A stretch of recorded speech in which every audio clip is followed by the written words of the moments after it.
Hey creative friends, it's Gwen and I am back today with another scrapbooking process video. Today's share is for Cocoa Vanilla Studio and I have a fun summer themed layout for you today. So I'm using their Sun-Kissed collection for this one. I do have a plan. I've gone ahead and backed this cut file from Cut to You and I've used the paper stack for this. I love the smaller format and it looks great behind a cut file like that one. I've also backed my photo and I've got a bit of a plan to position the photo at the bottom of the page there. Now for my background and my photo mat, I'm using the Sunny Days pattern paper. It's this beautiful like teal aqua blue. It's really bright, vibrant color. I love it. So I've used that for the edge of my background there and my photo mat. And then I just grabbed a piece of plain pale baby blue cardstock from my stash. So at this point in the layout, I don't really have a plan in terms of the page design. I do know that I want to have my photo at the bottom there and I want it fairly centered. There was also too, I'm not sure whether you would have noticed, there was a little boy in the surf behind my daughter in the picture there, and I knew that I wanted to cover him up so that it looked like she kind of had the beach to herself.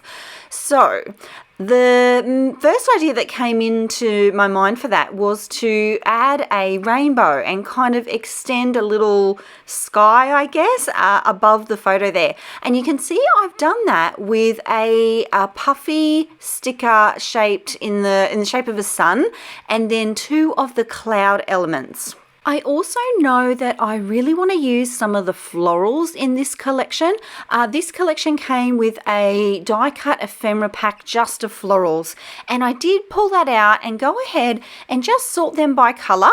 Talked a little bit about this. I like to exclude elements and I knew I didn't want to use pink flowers. I wanted to use oranges and yellows for this page. So for me, it's so much easier just to pull out the bits that I know that I'm going to work with and to exclude things and just limit my choices a little bit. So I have done that with the florals there you can see on the right. I also did the same thing with the die cut ephemera pack. So the pieces that I know that I'm going to use, I have there on the left, and in the top right corner you'll see the bowl. That's what's left of the die cut pack.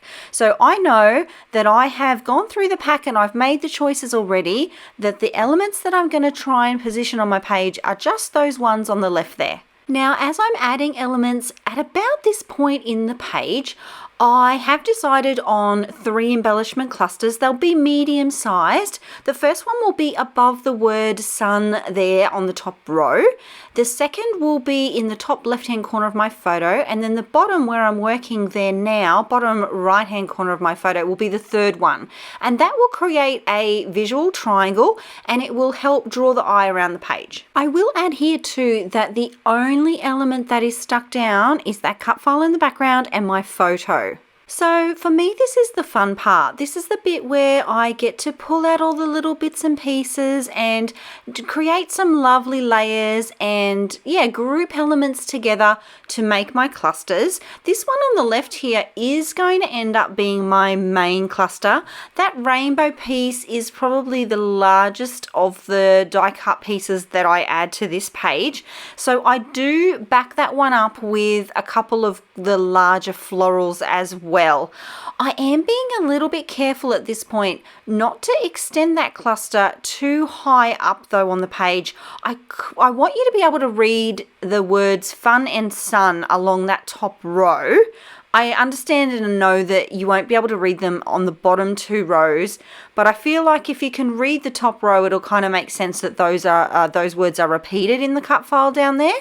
And so that's going to be on the left there. That's going to be my main embellishment cluster.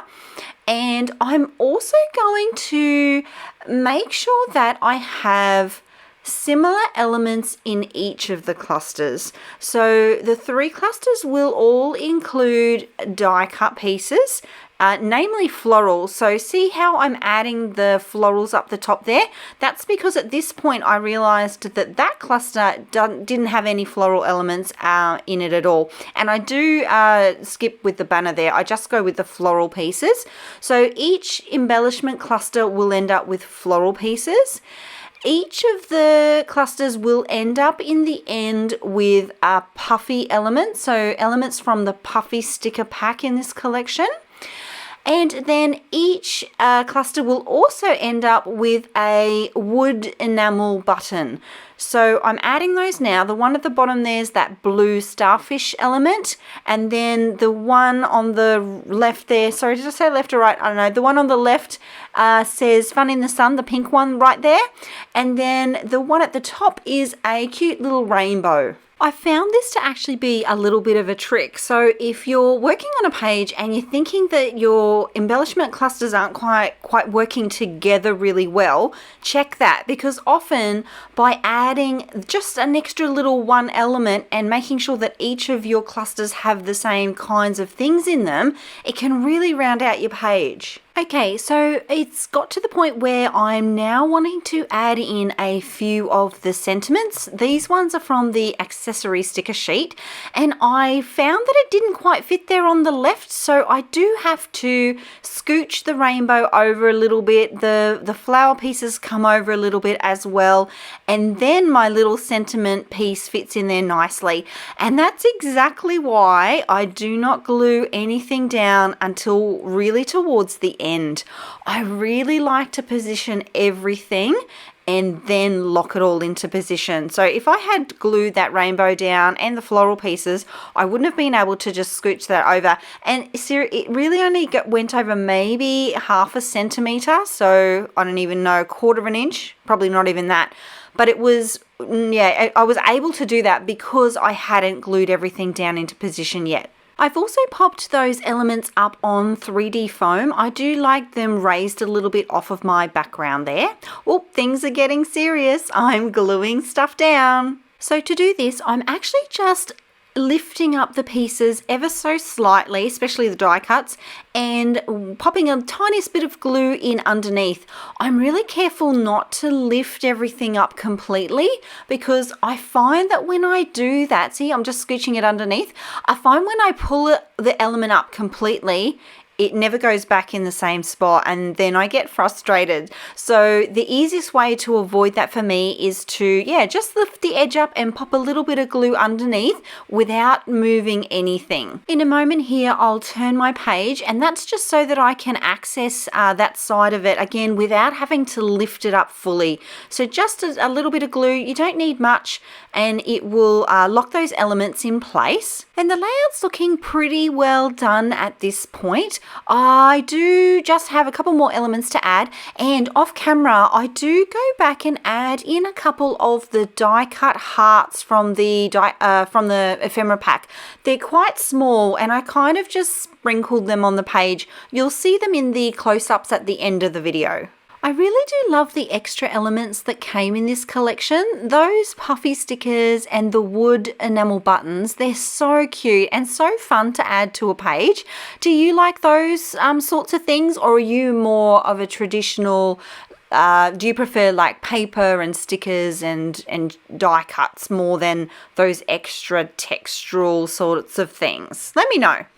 I have just a couple more elements to lock into position.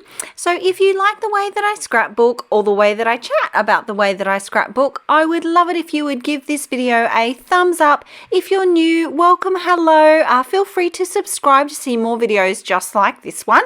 I'll leave some links in the description box below so that you can find yourself some beautiful Cocoa Vanilla Studio Summer Collection supplies.